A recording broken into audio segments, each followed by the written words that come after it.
আসসালামু আলাইকুম, আমি আবরার নাইম। আমি সৌরশক্তিতে সেলস এজেন্ট এবং টেকনিশিয়ান হিসেবে কাজ করতেছি। আজকে আপনাদেরকে কিভাবে গর্ত করতে হয়, কোন সাইজে আপনি গর্তটা করবেন সেসব বিষয়ে আমি আপনাদেরকে ধারণা দিব।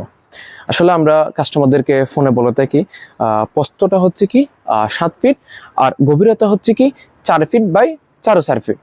ওনাদেরকে বলছিলাম হচ্ছে 7 ফিট করার জন্য আপনি একটু ধরেন তো।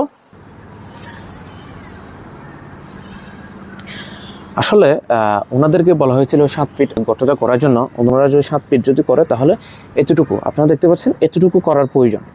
হ্যাঁ, 7 12 84 এতটুকু করার প্রয়োজন, কিন্তু ওনারা করছে হচ্ছে কি 76 ইঞ্চিতে।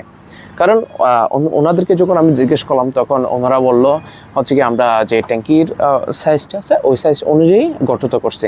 আসলে ওনাদেরকে বলা হয়েছিল কি 7 ফিট করার জন্য। আচ্ছা, এদিকে একটু দেখি তো।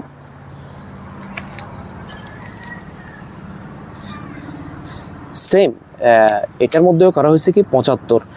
আসলে আমি যদি আপনাদেরকে বলি, ট্যাঙ্কিটা যখন গোলাকার, আপনারা গোলাকারভাবেও করতে পারেন, এইভাবে আয়তকার আকারেও করতে পারেন। যদি আকারেও করেন তাহলে চারিদিকে সমান হতে হবে, এদিকেও 7 ফিট হতে হবে, এদিকেও 7 ফিট হতে হবে। গভীরতা আপনি 4 ফিটও করতে পারেন, 4.5 ফিটও করতে পারেন। আপনাদেরকে একটা পরামর্শ দিয়ে থাকি, সেটা হচ্ছে আপনাদের যেভাবে টেকনিশিয়ান আপনাদেরকে ইনস্ট্রাকশন দিবে আপনারা সেইভাবে কাজটা করে থাকবেন। যদি টেকনিশিয়ান যেভাবে ইনস্ট্রাকশন দেয় সেভাবে যদি কাজটা করে থাকেন তাহলে আপনাদেরকে নতুনভাবে কোনো কাজ করতে হবে না।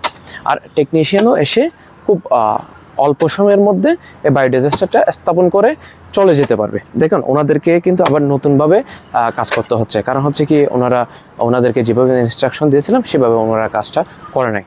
আশা করি আপনারা সবাই বুঝতে পারছেন। ধন্যবাদ সবাইকে। আসসালামু আলাইকুম।